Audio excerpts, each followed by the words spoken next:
할렐루야, 수요일 아침입니다. 다 평안하신 줄을 믿습니다.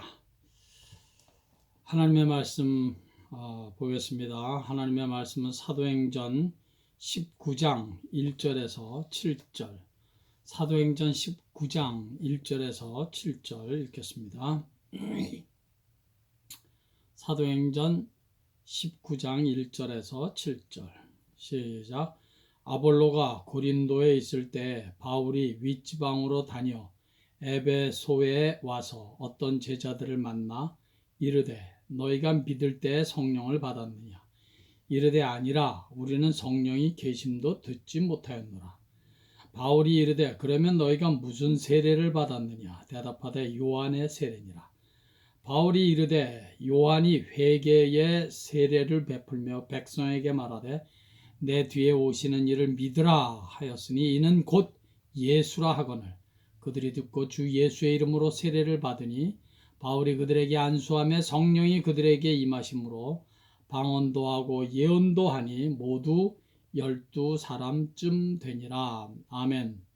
아버지 하나님, 오늘도 귀한 하루, 이 하루의 첫 시간을 주님께 드릴 수 있게 하시니 예배로 시작하게 하시니 감사합니다. 오늘도 이 말씀을 축복하시고 예배를 축복하셔서 아버지 하나님, 오늘도 이 말씀과 예배로 인하여 저희들의 영혼이 부요해지고 믿음이 강건해지며 오늘 하루를 살아가는 그리스도인으로서 영적인 방향을 분명히 잡고 이 하루를 시작하는 그런 복된 예배 되게 해 주시옵소서. 시종으로 온전히 우리 주께만 의탁드리며 예수님의 귀하신 이름으로 기도하옵나이다. 아멘. 오늘 본문은 사도 바울의 제3차 선교 여행 중 에베소에서 있었던 일입니다. 오늘 본문 1절 말씀을 보니까 사도 바울이 에베소에 있는 어떤 제자들에게 질문을 했다고 했습니다. 어떤 제자란 세례 요한을 따르던 제자였던 것으로 보여집니다. 바울이 그들에게 질문을 던졌습니다. 너희들이 믿을 때에 성령을 받았느냐? 그런데 그들의 대답이 좀 황당했습니다. 우리는 성령이 계심을 듣지도 못했다. 성령이란 말 처음 들어본다. 그런 의미겠습니다. 성령이 계심을 듣지 못했다는 말은 그래서 저들은 예수를 주님으로 영접하지 못했다는 의미라고 생각됩니다. 아직 복음의 진정한 의미를 몰랐다는 의미가 됩니다. 여러분, 그리스도인이란 예수를 그리스도라고 믿고 고백하는 사람들입니다. 예수님을 주님으로 구세주로 믿고 고백하는 사람들입니다. 그런데 이 고백은 성령님의 도우심이 아니면 절대로 할 수 없는 고백입니다. 아무나 예수님을 주님으로 고백할 수 있는 것이 아닙니다. 성령의 감동, 성령의 도우심이 없이는 예수님이 나의 주님이십니다. 예수가 나의 그리스도이십니다. 라고 고백을 할 수가 없습니다. 우리가 잘 아는 고린도전서 12장 3절 성령으로 아니하고는 누구든지 예수를 주시라 할 수 없느니라고 했습니다. 그러니까 예수님이 주님이십니다 라고 고백하는 사람은 성령의 감동이고 성령의 도우심으로 그런 고백을 할 수 있다는 것입니다. 다시 말씀드리면 예수님이 내 대신 죄값을 치르시기 위해서 십자가에서 죽으심으로 내가 받아야 할 죄값을 주님이 다 치러주셨습니다. 그렇게 나는 죄 용서함을 받았습니다. 라는 믿음의 고백을 한다는 것은 본인 스스로의 어떤 종교심이나 본인 스스로의 어떤 노력이나 지혜로 깨달은 것이 아니라 성령께서 그의 영혼을 그의 마음을 감동하심으로 그런 고백이 가능했던 것입니다. 예수님께서 제자들에게 너희들은 나를 누구라고 하느냐 질문하셨은 적이 있었죠. 그때 베드로가 주는 그리스도시요 살아계신 하나님의 아들입니다 라는 고백을 했을 때 이를 알게 하신 이는 혈육이 아니요 하늘에 계신 내 아버지이시니라 그렇게 주님께서 말씀하시며 아주 기뻐하시고 좋아하셨습니다. 그렇습니다. 예수님이 나의 그리스도이십니다. 예수님이 나의 주님이십니다. 라고 고백할 수 있다면 그 고백은 성령 하나님의 감동으로만이 할 수 있는 귀한 고백인 것입니다. 그리스도인이란 이 믿음의 고백을 근거로 해서 주어지는 하나님 아버지의 특별한 은혜인 것입니다. 성경 한 구절을 좀 더 보겠습니다. 디도서 3장 5절의 말씀 들어보십시오. 디도서 3장 5절. 우리를 구원하시되 우리가 행한 바 의로운 행위로 만미암지 아니하고 오직 그의 긍휼하심을 따라 중생의 씻음과 성령의 새롭게 하심으로 하셨나니. 우리가 구원을 얻은 것은, 즉 우리가 예수님은 나의 주님이십니다 라고 고백하게 되는 것은 우리의 어떤 종교심이나 착한 행위나 공로로 되는 것이 아니라 중생의 씻음으로 된 것이래요. 중생의 씻음이라는 말씀은 예수를 영접하고 믿음으로 거듭남과 동시에 죄 씻음을 받게 된다는 것을 의미하는 것입니다.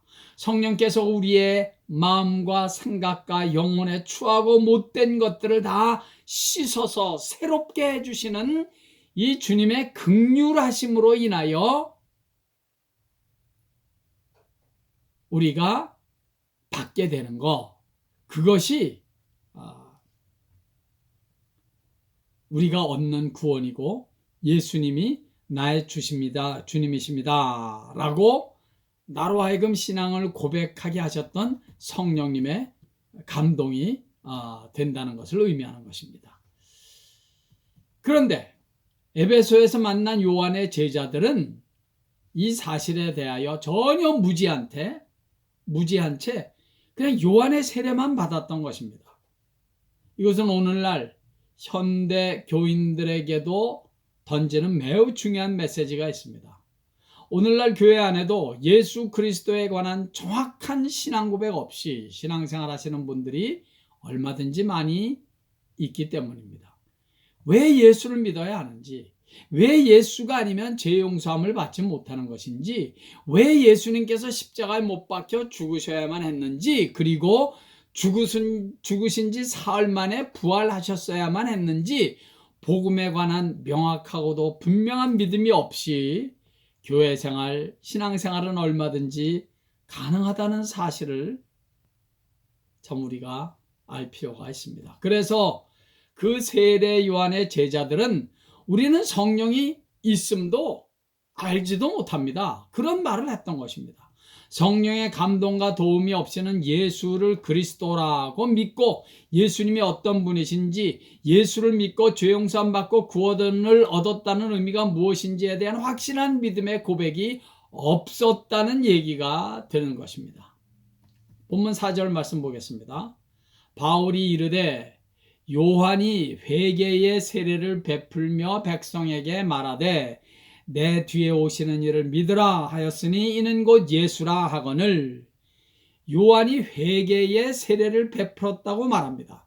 실제로 세례 요한은 많은 사람들에게 그러니까 침례를 베풀었는데 그 물 세례는 회개를 촉구하는 목적으로 물 세례를 베풀었던 것입니다.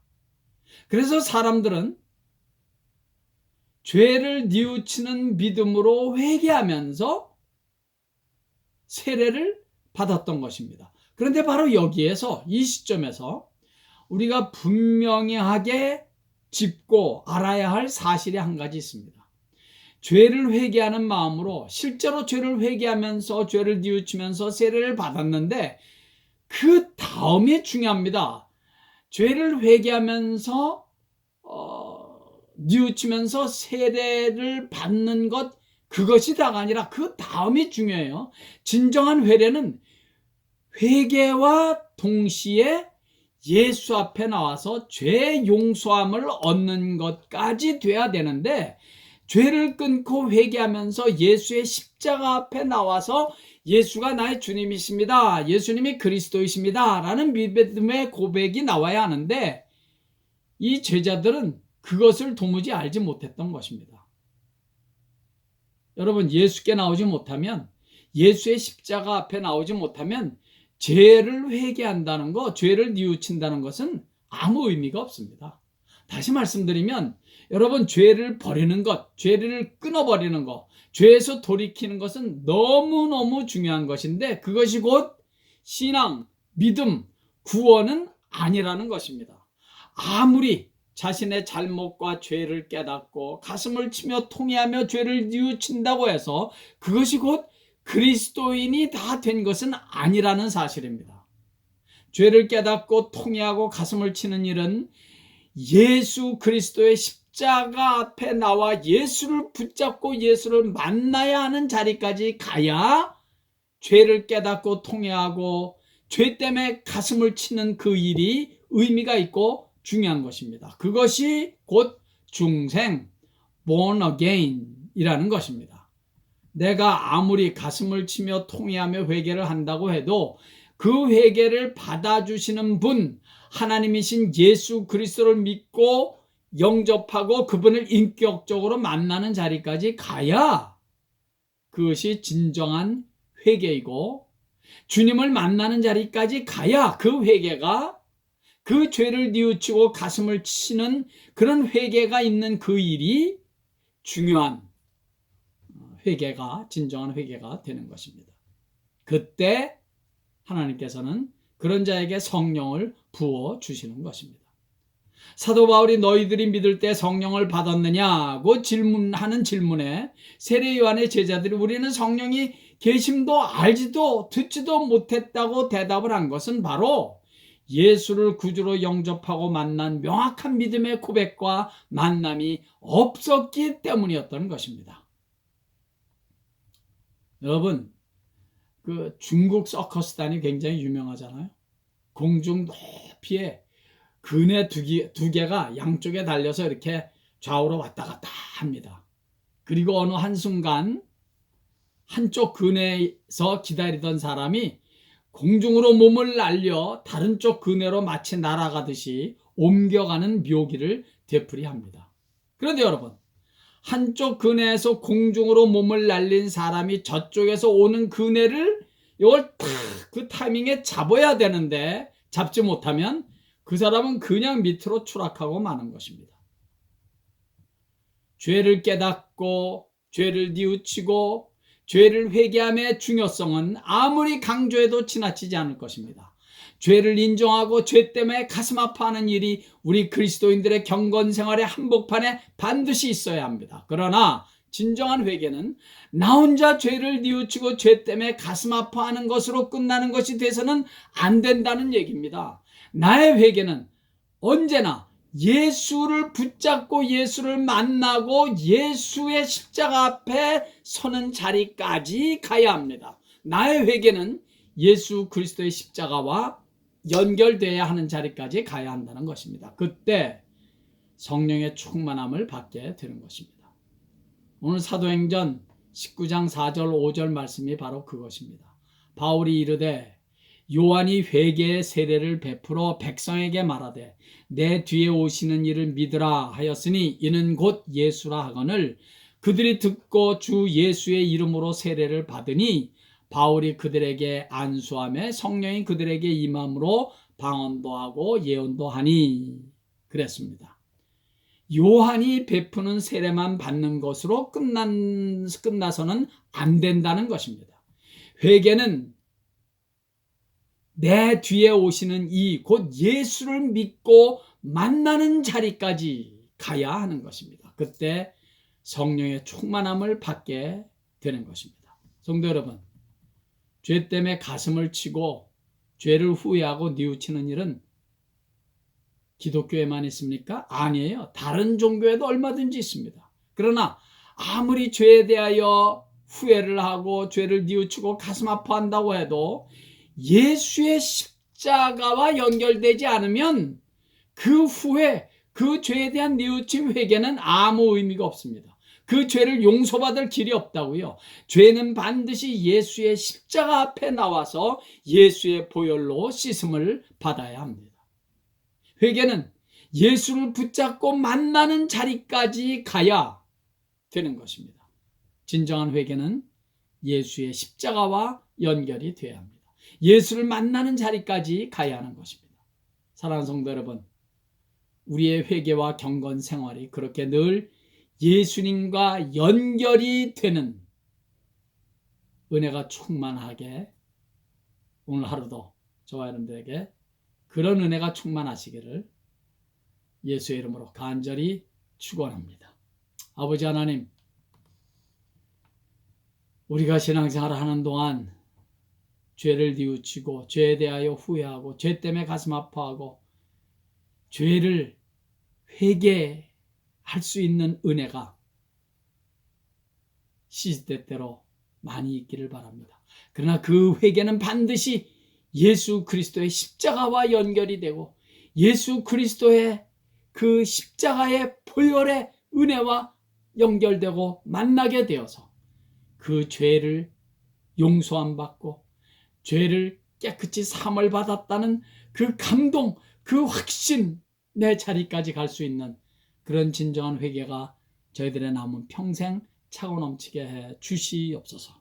오늘 하루도 죄와 싸우게 하시고 혹 저희들의 부족함으로 죄를 지었으면 그 죄를 즉각적으로 회개하고 예수의 십자가를 만나는 그런 은혜 가운데 승리하는 복된 하루 되게 해 주시옵소서. 예수님의 귀하신 이름으로 축복하옵고 기도하옵나이다. 아멘. 오늘도 예수님 때문에 행복하십시오.